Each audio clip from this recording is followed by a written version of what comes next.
आज फिर से मैं अपनी दुकान से जाके बैठी हुई हूँ और इसकी वजह ये है कि एक साल भर में जितनी भी चीज़ें इकट्ठी हो गई हैं जो गैर ज़रूरी हो गई हैं, फालतू हो गई हैं और जो अब नहीं चाहिए वो सारी मैं इकट्ठी कर रही हूँ क्योंकि ये मुझे डोनेट करनी है। और पहले भी मतलब साल में एक बार मैं करती हूँ। लास्ट भी एक वीडियो मैंने बनाई थी जो मैंने बताया था कि जितना भी फालतू सामान होता है वो हम लोग कहाँ पे फेंकते हैं, क्या करते हैं उसका।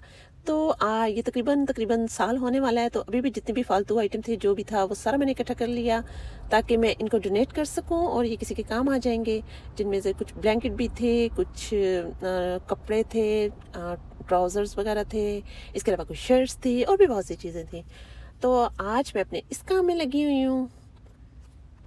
थ्रिफ्ट स्टोर वगैरह ऐसी जगह हैं कनाडा में जहाँ पे अगर आप नए आए हैं कनाडा में, आपके पास अभी जॉब नहीं है, या अगर जॉब है तो शुरू में तो ज़रा जॉब से एकदम से बंदा इतना नहीं शुरू हो जाता कि सब कुछ कर ले, क्योंकि उसको घर खरीदना पड़ता है या रेंट पे रहना पड़ता है। ये सब कुछ बहुत एक्सपेंसिव है। उसको सेट होने के लिए यहाँ पे बहुत से मतलब एक अच्छी खासी जो अमाउंट चाहिए होती है। तो ये नहीं है कि आप एकदम से आते हुए महंगी चीज़ें लेना शुरू कर दें। इसके लिए जो मैं आपको सजेस्ट करूँगी वो यही है कि आप थ्रिफ्ट स्टोर का चक्कर लगाया करें। आप कनाडा में नए आए हैं, आपके पास अभी जॉब है या नहीं है, जो भी सूरत हाल है, आप जो है ना थ्रिफ्ट स्टोर का चक्कर लगाया करें। यहाँ से आपको घर की ज़रूरत का हर सामान अच्छी कीमत पे मिलने वाला है। और पाकिस्तान की तरह यहाँ पे इस चीज़ की कोई शर्मिंदगी मत जो है महसूस करें उस वक्त तक जब तक आपके पास एक अच्छा बजट ना हो जाए, आपकी एक अच्छी जॉब ना हो जाए। आप बेशक वहाँ पे जाएं, अपनी ज़रूरत का हर सामान वहाँ से लेके आएँ। यहाँ पे तो बल्कि मैंने देखा है कि गोरे इतने मतलब वो वेल ऑफ भी हैं, अच्छी गाड़ी, सब कुछ, अच्छी जॉब हो, वो भी अपनी ज़्यादातर शॉपिंग जो है वो इसी तरह के स्टोर से करते हैं। थ्रिफ्ट स्टोर से कर ली, वैल्यू विलेज से कर ली, क्योंकि यहाँ पे बहुत अच्छी चीज़ें भी होती हैं। ज़रूरी नहीं है कि सबको यूज़ड ही हो, बहुत अच्छी नई चीज़ें भी होती हैं जो अच्छी प्राइस पर मिल जाती हैं। और कुछ चीज़ें ऐसी होती हैं जो बंदा यूज़ भी ले लेता है, जो कुछ अच्छी कंडीशन में है, मतलब कुछ टाइम यूज़ करके वो उनको फेंक देता है। तो कहने का मतलब ये है कि अगर आपने बजट में रहना है ना, तो फिर आप किसी थ्रिफ्ट स्टोर का जो है वो इंतखाब करें। वैल्यू विलेज हो गया, इस तरह के किसी जो है वो आप स्टोर पे जाएं, वहाँ से आपको चीज़ें बहुत अच्छी प्राइस पे मिलने वाली हैं। इस बार ना ये मैंने देखी जो पाकिस्तानी ड्रेसेस हैं ना वो भी वहाँ पे रखती हैं। इसकी वजह ये है कि अभी यहाँ पे बहुत ज़्यादा कम्युनिटी हो गई है, इंडिया, बांग्लादेश, पाकिस्तानी, और बहुत से लोग तो ऐसे जो साल बैक होम नहीं जा सकते। तो फिर उनको ज़रूरत होती है कि वो अपने जो देसी कपड़े वगैरह वो अगर यहाँ से मिल जाए, तो अभी तो ये भी बहुत ज़्यादा वहाँ पे लगी होती हैं। तो देखिए जी, मैंने कितने बैग भर दिए, ये 2 बैग मैंने भर दिए।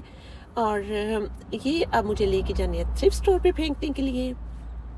और यहाँ पे ये देखिए जी, ये मैं यहाँ पे आ गई हूँ। और इसके 2-3 तरीके और भी हैं। आप अपने घर के सामने भी अच्छी वाली चीज़ें जो है रख सकते हैं, ताकि गुजरते हुए लोग वहाँ से जिसको ज़रूरत होती है उठा के ले जाता है। लेकिन सबसे बेहतर ये है कि वहाँ पे मतलब इधर उधर बिखरे रहते हैं रोड पे, तो उससे बेहतर ये है कि आप किसी थ्रिफ्ट स्टोर पे इनको डोनेट कर जाएँ। तो ये बैग मैंने वहाँ पे फेंकवा दिए।